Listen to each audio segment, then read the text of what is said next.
Dr. Susan here. This is what I'm going to do today. So the past couple of videos I've been explaining about the functional blood chemistry analysis that I do here in the office exclusively. And I reverse the health of so many people with this analysis. And it's so critical to our health and health care. So I usually say this is functional health care because it's showing you how the body's functioning. But it's customized for you. It's the blood that's coming out of your body. There are no protocols here in this office. We don't follow protocols or my opinion or what worked for me in my health. What did work for me in my health in reversing MS 10 years ago was doing this blood analysis every 3 months. So I recommend it for sick people. People who come in here and are sick, we recommend it every 3 months. They graduate then to every 6 months. And the ultimate graduation is when you get blood work done once a year. Just check your blood work once a year, get the analysis done so we can see all the systems in your body, how they're functioning, and make sure no changes have taken place. So if changes have taken place, it's something that can be corrected naturally and quickly and not require much work or money from you to get your health back to optimal health. So that's always my thing that I say is to get on the path of optimal health. So that's where I've been. So I went from a debilitated, very sick body, very sick, to now where I check my blood work once a year or once every 6 months, just because I like to check my blood. But if I was my patient, it would be once a year, just to be sure that everything is staying the way it should and that my symptoms are gone and I don't experience any symptoms and my energy is good and I sleep good and my hormones are good and my cycles are good and everything's good. That's the way I follow up on my health. That's what keeps me out of the medical world. One of the biggest fears that I have is being forced into the medical world because you don't really have a choice in things then. Not that the medical world is bad. I always say this. In acute situations, you go to the medical world. I'll always tell you, go to the medical world. But in chronic illness or if you're suffering from something that they're saying requires medication, I would always want you to check out your functional blood chemistry analysis first to see if it's necessary. So today I'm bringing the example, and I've written on this little sticky so I remember the numbers, but it's cholesterol. Cholesterol is a big thing in America where we are medicating anyone who has a cholesterol over 200. So first I'd like to say that number used to be, years ago, it was 150. It was not 200, it was 150.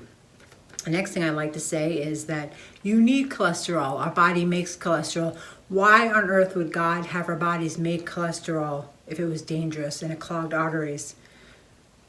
God doesn't work like that. So our bodies produce cholesterol. It's actually the precursor to making hormones. So you need cholesterol, especially women. So if you're a woman and you're having hormone issues, the problem is not that you maybe need more hormones. I mean, I'm sure you definitely don't need more hormones. That's a whole other video. But check your cholesterol. Many women are on cholesterol lowering drugs, statin drugs. They're put on them precautionary, told by the doctor. They're scared into going on these drugs to lower their cholesterol, and women go on it. And it lowers their cholesterol down so low. I've seen cholesterol as low as 94. Cholesterol optimally should be 175-ish. Once it's at 94, your hormones are tanking. They can't be produced.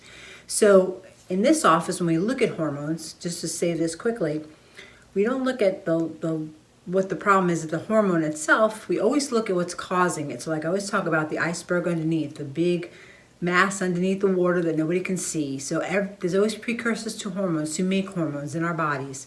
So we always want to find out what those precursors are. So we do a test here called the Dutch test. And that Dutch test tells you not only the hormones and the levels they're at, but also the metabolites that make up the hormones.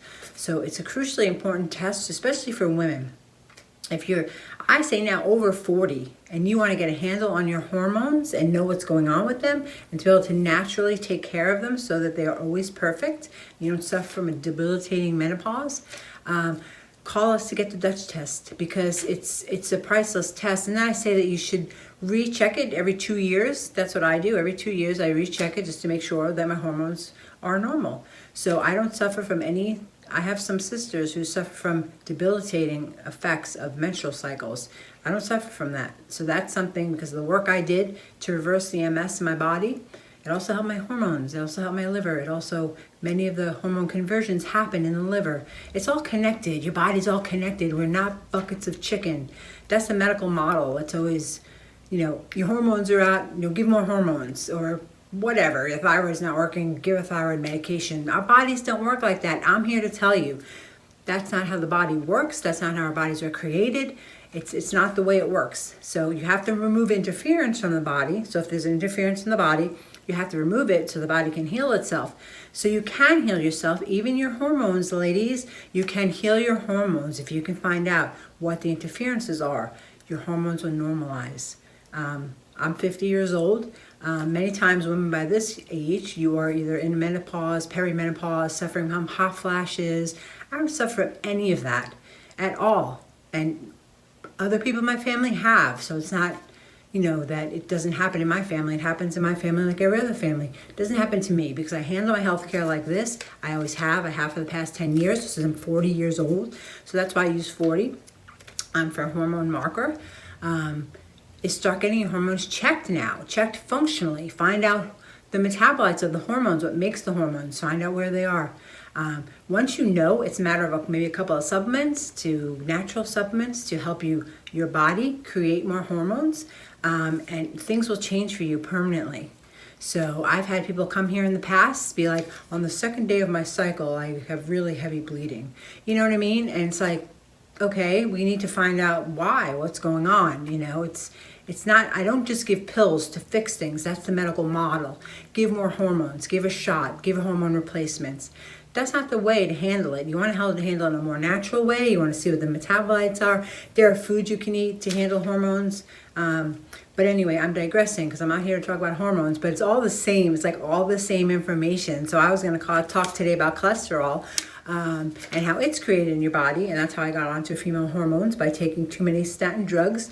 Ladies, or even men now, suffer from hormone issues. It could be your statin drugs that you're taking that are lowering your hormone production because you are not having your cholesterol numbers at optimal levels. So again, I recommend always the functional blood chemistry analysis to find out, men and women, if that's an issue. So anyway, I want to talk about cholesterol because 200 is the number here in America. They want all cholesterol to be under 200, and once you go over 200, they're recommending a statin drug. Not necessary. It's not necessary to take statin drugs. Please be aware. Please read the side effects. That's a thing. I'm not saying I can't medicate people. I can't advise on medication. So I just educate yourself before going to the doctor. If you have a feeling he may, recommend a statin drug, read the side effects of statin drugs. They're horrible. You don't want to be on a statin drug, male or female, okay? So I'm here today to tell you how cholesterol is made. So when you see total cholesterol, so I'm going to read these numbers. I have a total cholesterol here of 250. So this would be, startling in the medical world. Put them on a statin drug. We got to lower their cholesterol. It's going to clog your arteries, right? It's a heart risk. That is completely false. So I advise you to go on to PubMed, which is a medical research website, and look up the studies, and look up the studies from the 1950s. And fat does not, where they claimed fat clogged your arteries, but there was so much taken out of those studies. It was rigged for the medical world to sell us statin drugs. So cholesterol does not clog arteries. People with high cholesterol, people with low cholesterol die more of heart attack than people with high cholesterol. So you don't want your cholesterol to be too low. It's not a risk to clog your artery. However, clogging your artery does happen with high blood sugar. So if your blood sugar is high and you have inflammation in your body, which almost everybody in America has, 7 out of 10 leading causes of death in America are due to inflammation. So you want to find out what's causing inflammation in your body. If you have inflammation, you don't want it. That's the silent killer in America. And that, coupled with sugar, that's what's clogging arteries. It's not cholesterol. Cholesterol was demonized, I promise you. So what I want to tell you today on the functional blood chemistry analysis, we see this. If lipids are a high number, if it comes up to 50, and that's deemed high in medical standard ranges, you have to take your LDL plus your HDL, and 20% of your triglycerides. It's those three numbers added together that gives you the total cholesterol number. So if your total cholesterol is at 250, you got to find out why is it at 250? What is causing your cholesterol to be at 250? And then you change that number and cholesterol drops. So for instance, I had a woman come in, her triglycerides were roughly around 300, I think about 340.